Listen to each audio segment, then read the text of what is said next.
Sir, ಅಲ್ಲಿ CMನ ಭೇಟಿಯಾಗಿ ಹಲವು ಶಾಸಕರು ಮತ್ತು ಮಂತ್ರಿಗಳೆಲ್ಲ ಭೇಟಿಯಾಗಿ ಮುಸ್ಲಿಂ ಸಮುದಾಯದ ಆಕ್ರೋಶದ ಬಗ್ಗೆ ಚರ್ಚೆ ಆಗಿದ್ದಾರೆ.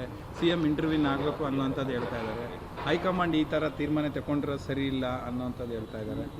ಹೈಕಮಾಂಡ್ ಏನು ತೀರ್ಮಾನ ತಗೊಂಡು ಅದೇ ಇಬ್ಬರನ್ನ ಸಸ್ಪೆಂಡ್ ಮಾಡಿ ಎಲ್ಲ ಪಾರ್ಟಿ ಲೋಯರ್ ಲೆವೆಲಲ್ಲೇ ನಮಗೆಲ್ಲ ಕೆಲವು ವಿಚಾರಗಳೆಲ್ಲ ಚರ್ಚೆ ಆಗಿದೆ. ಅವರು ಎಲ್ಲರೂ ಪಾರ್ಟಿಲಿ ಇರೋರೇನೆ ಎಲ್ಲ ಅದನ್ನೆಲ್ಲ ಈಗೇನು ಮಾತಾಡೋದು ಬೇಡ. ನಾವೆಲ್ಲ ಸೇರಿ ಒಟ್ಟಿಗೆ ಕೆಲಸ ಮಾಡ್ಕೊಂಡು ಹೋಗ್ಬೇಕು. CM ಆಪ್ತ ಸಚಿವರು ಕೆಲವರು ಸೇರಿಕೊಂಡು ನಿನ್ನೆ ಒಂದು ಮೀಟಿಂಗ್ ಮಾಡಿದ್ದಾರೆ ಬೆಂಗಳೂರಲ್ಲಿ.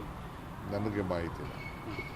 ನನಗೆ ಯಾರು ಆಪ್ತರು ಇಲ್ಲ ಅಂತ ನನಗೆ ಗೊತ್ತಿಲ್ಲ. ಅಲ್ಲ, 3 ವರ್ಷ ತುಂಬಕ್ಕೆ ಬಂದಂಥ ಹೊತ್ತಲ್ಲೇ ಮೀಟಿಂಗ್ಗಳು ಜಾಸ್ತಿ ಆಗ್ತಾ ಇದ್ದಾವೆ ಅಂತ ನನಗೆ ಗೊತ್ತಿಲ್ಲ ಅದೆಲ್ಲ ನಾನು ತಲೆ ಕೆಡಿಸ್ಕೋಕ್ಕಾಗಲ್ಲ. ಮತ್ತು ಕೆಲವು ಹಿರಿಯ ಶಾಸಕರು ಕೂಡ ಪುನಃ ಡೆಲ್ಲಿಗೆ ಬರ್ತಾ ಇದ್ದಾರೆ ಅನ್ನೋಂಥದ್ದಿದೆ ಸರ್.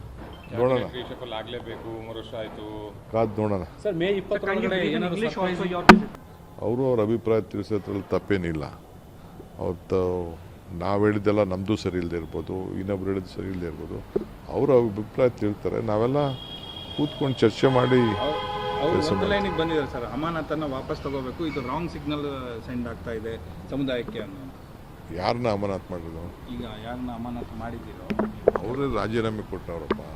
ರಾಜೀನಾಮೆ ಕೊಟ್ಟಿದ್ದ ಪತ್ರನ ನೀವೇ ಬಿಡುಗಡೆ ಮಾಡಿದ್ದಾರೆ, ನೀವೇ ಅನಲೈಸ್ ಮಾಡಿ. ಅಲ್ಲ, ಅದು ಡೈರೆಕ್ಷನ್ ಮೇಲೆ ಮಾಡಿರೋವಂಥದ್ದು. ಅವ್ರ ಡೈರೆಕ್ಷನ್ ಬಂದಿದ್ದು ನೆಕ್ಸ್ಟು ಡೈರೆಕ್ಷನ್ ಇರಲಿ. ಅವರೇ ರೆಸಿಗ್ನೇಷನ್ ಕೊಟ್ಟಿದ್ದಾರೆ. ರೆಸಿಗ್ನೇಷನಲ್ಲಿ ಏನಿದೆ ಅಂತ ನೀವೇ ಅನಲೈಸ್ ಮಾಡಿ.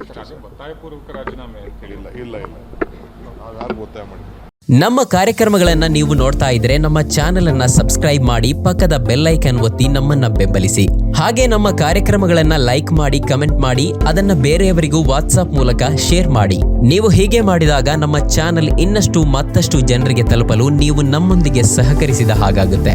ಇದು ನೀವು ಯಾವುದೇ ಖರ್ಚಿಲ್ಲದೆ ಕೆಲವೇ ಸೆಕೆಂಡುಗಳಲ್ಲಿ ನೀಡಬಹುದಾದ ಸಹಕಾರ. ಧನ್ಯವಾದಗಳು.